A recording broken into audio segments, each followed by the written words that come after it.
तो चैप्टर की शुरुआत में किम डोगजा कहीं चलते हुए जा रहा होता है और फोर्थ वॉल कह रहा होता है। जब वो सियोल की सड़कों पर चल रहा था, किम डोगजा उन यादों में खो गया जो अभी तक उसके दिमाग में ताजा था।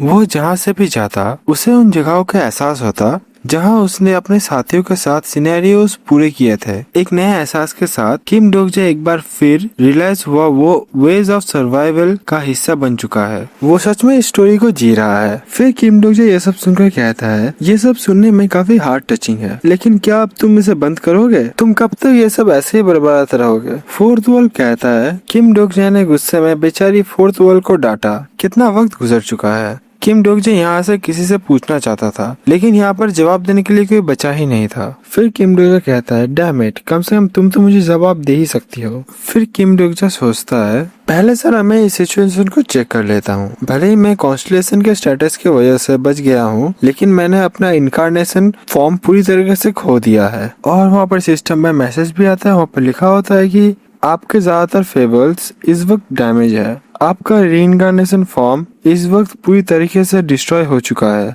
फिर किम डोगजा मन में सोचता है, दूसरे शब्दों में मेरी बॉडी अब फ्लेश से नहीं बनी है, बल्कि मैं फेबल्स का एक अधूरा हिस्सा हूँ। फिर से 2 और नोटिफिकेशंस आते हैं, उसमें लिखा होता है आपका मेन फॉर्म अभी क्रिटिकल कंडीशन में है। और एक मैसेज आता है, उसमें लिखा होता है कि आपके मेन फॉर्म को बचाने का अभी कोई तरीका नहीं मिल रहा है। फिर डोगजा मन में कहता है, क्या मैं ओमनिशिएंट व्यू पॉइंट को इस्तेमाल कर सकता हूँ? फिर वो उसे यूज करने की कोशिश करता है, लेकिन तभी एक सिस्टम मैसेज आ जाता है। उस मैसेज में लिखा होता है कि ओमनिशिएंट व्यू पॉइंट इस एरिया में अवेलेबल नहीं है। डोगजा ये सुनकर मन में कहता है, मुझे लगा ही था ये इधर काम नहीं करेगा। फिर और एक सिस्टम मैसेज आता है, उसमें लिखा होता है कि अभी आप किसी भी इनकारनेशन से कम्युनिकेट नहीं कर सकते हैं। फिर और एक मैसेज आता है, उसमें लिखा होता है कि आप चैनल सिस्टम को भी यूज नहीं कर सकते हैं। किम डोगजा मन में कहता है, क्या मैं इन्हें भी यूज नहीं कर सकता? हाँ, सच में मैं अभी अकेला हूँ। तभी फोर्थ वॉल कह रहा होता है, डोगजा की बातों को थोड़ा घुमाकर। वो कह रहा होता है कि कोई मुझे नहीं देख सकता और मैं भी किसी को नहीं देख सकता। फिर डोगजा मन में कहता है, वेल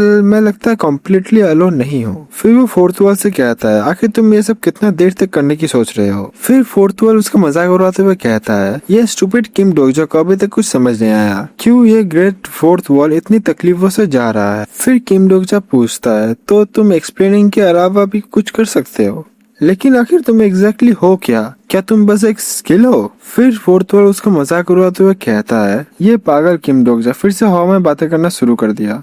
डोगजा भी बहुत गुस्से में आया था। वो कहता है, साले तू रुक जा, मैं तुझे दिखाता हूँ, रुक जा। फोर्थ वॉल फिर से डोगजा का मजाक उड़ाते हुए कहता है, ये गधा स्टूपिड किम डोगजा। फिर डोगजा कहता है, क्या तुम अपना मुंह बंद करोगे या तुम ये चाहते हो कि मैं इस स्किल को ऑफ कर दूं? फिर फोर्थ वॉल कहता है, क्या मैं इसे क्विट कर दूं? डोगजा ये सुन के बहुत हैरान हो जाता है और वो मन में कहता है, ये कमीना जितना मैंने सोचा था उससे ज्यादा ये खुद को एक्सप्रेस कर सकता है। फिर डोगजा कहता है, ठीक है छोड़ो इसे, मैं अभी परेशान नहीं होना चाहता। तभी एक सिस्टम मैसेज आता है, उसमें लिखा होता है कि एक्सक्लूसिव स्किल फोर्थ वॉल शांत हो गया है। ये देख के डोगजा काफी ज्यादा हैरान हो जाता है। फिर अचानक उसका दम घुटने लगता है और वो मन में कहता है, मैं सांस नहीं ले पा रहा, ऐसा लग रहा है कि मेरे लंग्स को कोई अंदर से निचोड़ रहा है। फिर हमें बताया जाता है कि ये स्टार स्ट्रीम एक स्टोरी की दुनिया है, इसमें कोई एक्सेप्शन नहीं है, चाहे वो इनकारनेशन हो या कॉन्स्टलेशंस। तभी एक सिस्टम मैसेज आता है, उसमें लिखा होता है कि फेबल्स बहुत जल्दी गायब हो रहे हैं। फिर नरेशन बॉक्स कंटिन्यू करते हुए कह रहा होता है, सारे बीइंग्स एक स्टोरी के जरिए सांस लेते हैं और एक स्टोरी के सहारे एग्जिस्ट करते हैं। तो एक ऐसी जगह जहाँ स्टोरी का कोई वजूद ही नहीं है, वहाँ कुछ भी एग्जिस्ट कर ही नहीं सकता। डोगजा का हालत बहुत ही ज्यादा खराब हो चुका होता है। फिर और एक नोटिफिकेशन आता है, उसमें लिखा होता है कि आपका एग्जिस्टेंस गायब होना शुरू हो गया है। फिर डोगजा वो कंटिन्यू करते हुए कह रहा होता है कि मुझे मिलाकर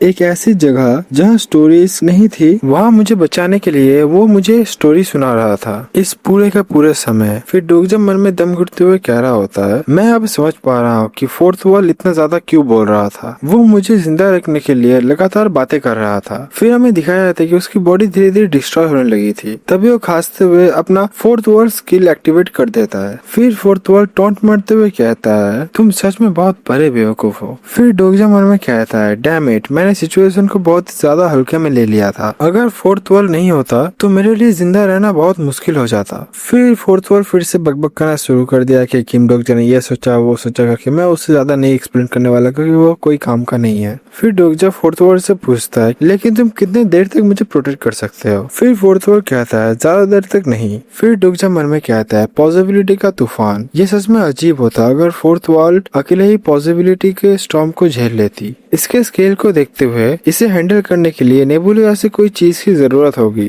तभी डोगजा को पीछे कुछ सेंस होता है। जब वो पीछे घूम कर देखता है तो उधर पीछे कुछ काला कलर का कुछ अजीब होता है। फिर फोर्थ वॉल कहता है किम डोगजा जानता था कि वो चीज क्या थी। फिर किम डोगजा कहता है हाँ मुझे पता था। फिर फोर्थ वॉल कहता है द सिनेरियो क्लीनर्स।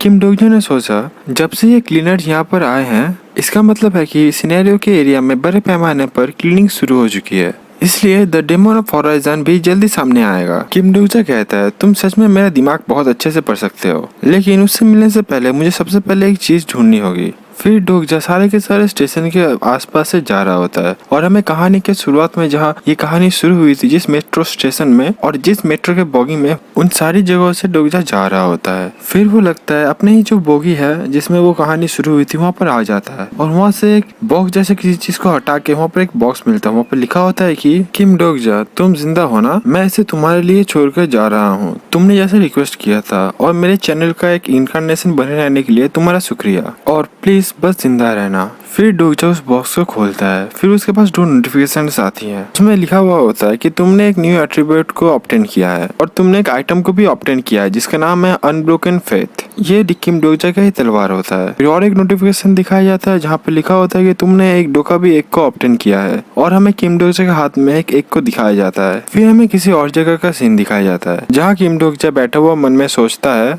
अच्छा है कि मुझे वो सारे आइटम्स मिल गए जो मैंने वीयंग से रिक्वेस्ट किए थे, अब मुझे बस उसके आने का इंतजार करना है। फिर डोगजा सामने देखते हुए इंतजार करने लगता है और तभी एक लाइट चमकती है सामने से। फिर हमें दिखाया जाता है कोई लालटेन लेके वहाँ से आ रहा होता है। फोर्थ वॉल भी कहता है हाँ ये रहा वो। हमें एक बहुत अजीब से मुंह वाले एक जीप को दिखाया जाता है। भाई ये कितना बड़ा झूल रहा है, क्या ये अंडा? चलो वो आते हुए डोगजा से पूछता है क्या तुम डेमन किंग ऑफ सैल्वेशन हो? फिर फोर्थ वॉल हमें डेमन किंग ऑफ हॉराइजन के बारे में बताता है। वो कहता है कुछ ऐसे डीमंस है जो स्टोरी ऑफ हॉराइजन में रहते हैं। उन जीवों को डेमंस कहा जाता है, भले ही ना वो डेमन किंग हो और ना ही किसी डेमन स्पीसीज का हिस्सा। वो एक ऐसे जीव है जो डोकाबी जितने स्टोरी की चाह रखते हैं और डोकाबी से उतनी ही नफरत करते हैं जितनी उन्हें स्टोरी की भूख होती है। अगर तुम्हें सिनेरियो से निकाल दिया गया है तो अब सिर्फ एक ही चीज है जिसका तुम इंतजार कर सकते हो और वो है डेमन किंग ऑफ हॉराइजन से रहम की उम्मीद करना।